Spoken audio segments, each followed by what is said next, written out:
This is going to be a quick video on how I built my company from zero to over 30k months and profit in just under 2 years. And this is going to show you the exact blueprint that I followed and how you can achieve this, but 10 times quicker. And so a bit of a backstory about me. I'm from the UK, as you can probably tell by my accent. But I was in my final months of college. I tried all the get rich quick schemes. So your drop shipping, your marketing agency. Back then, Amazon FBA was huge, all that crap. None of it worked. I was trading at the time and I built software for myself to trade better. And as a result, I thought, why not try and sell that software as well? And so from the first sale, I tried at the time, I thought 34.99 was a crazy price and I'd charge that. And so the product was insane value. I sold it for 34.99. And so I carried on doing that, selling it for 34.99 and scaling up that way.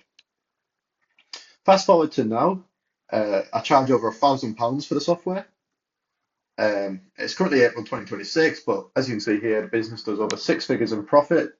So just in the last year, just on Shopify, over 200k. In the last 90 days, over 60k. And this is just through Shopify. There is also a payment processes that we use. So now in my business, obviously these are the figures. This is how I built the business and just how you'll be able to copy me and achieve hopefully similar success. So starting the business. Starting the business, it's always very simple. There's only two things that matter. Number one is acquisition, and number two is fulfillment. So acquisition is just getting customers. So how do you get someone to know who you are, what you are, and buy something from you, give you money?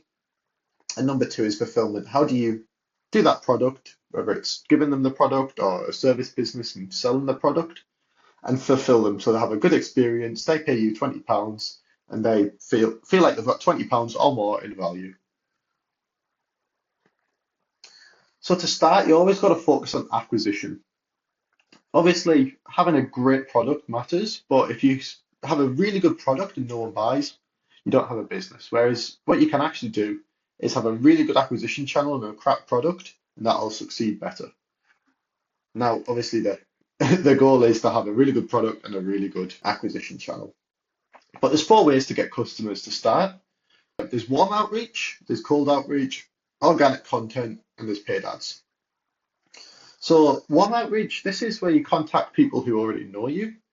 So for example, your friends and your family, and you try and sell them on your service. So say you're a gardener, you go and reach out to your father-in-law and say, I'll cut your grass for £20. That's an example. Cold outreach, this is where you reach out to potential customers who don't know who you are, don't know the product you're offering or anything like that, and you offer them your product or your service. So for a gardener, this may be putting leaflets through people's door saying, I cut grass for £20, blah, blah, blah. That's an example of cold outreach. Organic content marketing, so making content, a bit like this one, where your potential customers are going to watch this content and want to buy off you. So for example, using the gardener again, making a video of you cutting grass, and then hopefully someone from your area says, that looks really good, I want you to cut my grass, here's £20 to do so, whatever. And then lastly, you've got paid ads, and this is just paying for eyeballs, so paying for people to see your product. Many different ways you can do this, YouTube ads, meta ads. In a physical sense, you can put your name on a billboard, oftentimes these cost money. But essentially what you're looking to do is spend £100 and that brings you £300 in business. Both of you win and you can scale that up. So that's paid ads. So you've got to start one and you've got to pick one and become an expert. So this depends a lot on your business. So for example, if you're a gardener, you don't really want to do organic content because if you're in the UK in a small village, it doesn't matter whether you have 1 million people watching in America, no one's going to buy your gardening services. So maybe cold outreach is best for you. For me, this was organic content because I was selling software. You know, if someone's seen in America, they can still buy and still use the software. It doesn't really matter. And so for me, organic content was the best. And when I started, I just posted videos on my software, me using my software, showing my results with the software and all that good stuff. And from there, people eventually see my videos. They thought it looked good. They wanted to use it. I charged a fee and they got access to it. Now, this sounds super simple and it sounds like I posted a video for 2 days and I got loads of sales. Far from the truth. So the reality is it does take a lot longer than you think. And so for me, this was 2 months worth of consistent posting. Now, bear in mind, this was my first time ever posting videos for a business. But yeah, 2 months, I was posting maybe 3, 4 times a day.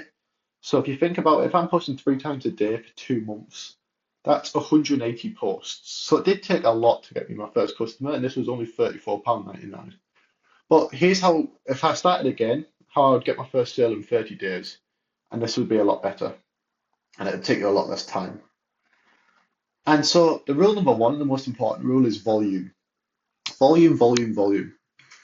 Post as much as possible. So this may be 5, 10 times a day if possible. Once you hit, let's say, about 50 posts, then you can go back and see which ones perform the best and what did you do different in these videos. A big mistake people think is they'll do, let's say, 5 videos, they won't get any results, and then they'll start going online and going how to edit my videos better, how to make videos, and so on and so on, which is a big mistake. When you start out, everyone sucks at making videos. I'm sure if you looked at Mr. Beast's first YouTube videos, he was terrible. And this is just part of the process. And it's not something that you can skip. So when you start, you're going to suck. You make a ton of videos and you go back. So say you do 50 videos, you go back and see which ones perform the best. So maybe out of 50 videos, 5 of them you wore a black t-shirt. And in these ones with a black t-shirt, on average, they got 300 views, whereas all your other posts on average got 100 views. Now, this is a very simplified method. Um, so don't expect it to be this simple, but I'm just doing a simple example. So black t-shirt, 5 posts got 300 views each. Every other video got 100 views. Well, you can see that this works. And what you can now do, for the next 50 posts, you're going to wear a black t-shirt. And then you're going to, let's say, experiment with different hooks. So you say, on one video, you say, stop scrolling, X, Y, and Z. The next video, you say, if this is you, then do X, Y, and Z. And what you'll find is there'll be patterns of stuff that work and patterns of stuff that doesn't work. What you want to do is identify what works, do more of that.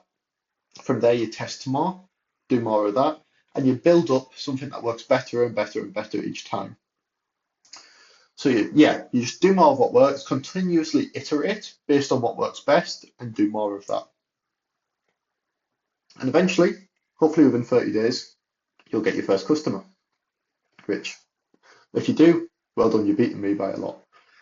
But you get your first customer and you fulfill the product. Now, for me, in my case, I was selling software, so I sent them over the software. Something very simple. But the key is here to do this as well as you can. Even though you're charging a low price, you go above and beyond.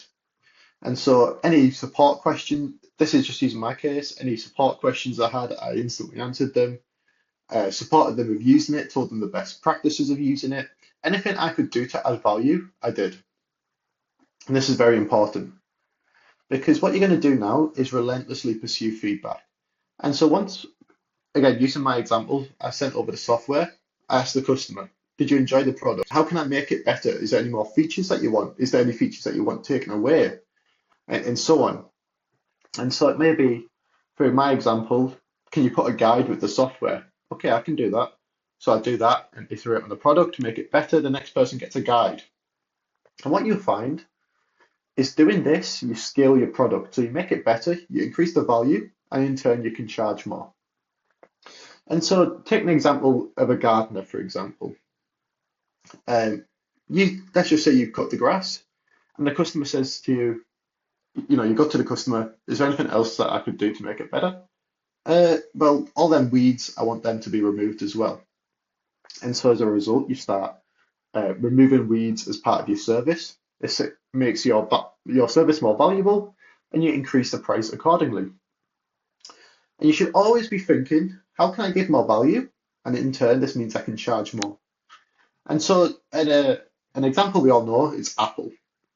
They charge over £1,000 for new phones, and they're selling to people who, Joe Public, which it's very hard to sell mass market on something that costs over £1,000. But they only can do this because of the value that they have. For example, with an iPhone, you can call people, you can do all these great things. That's so valuable that people are willing to pay over £1,000 for a new phone, even though they may not have the money. And that's just a testament to the value that they have, and that they can charge them prices because it's in line with the value.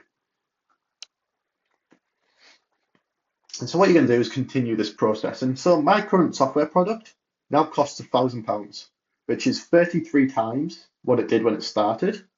And the only reason I can charge £1,000 and have happy customers is because I use user feedback to build the product more valuable, which in turn allows me to increase the price because the value is still there. And so this makes my life a lot easier, because for me to make 10k a month, I only have to sell 10 people, whereas before I had to sell 333 people. And it's a lot easier to sell 10 people a £1,000 product than it is to sell 333 people on a £34 product. And so it makes my life a ton easier. But that's a blueprint of exactly how I went from zero to over 200k in profit in 2 years in my software business. So if you have found this video useful, you can either subscribe, drop a like and a comment. And if you do want me to get on a call with you, scale your business, or even help you start one, then if you go to the link in my bio, you'll be able to go there, book in a call, and I can help you scale your business, help you start your business, and so on.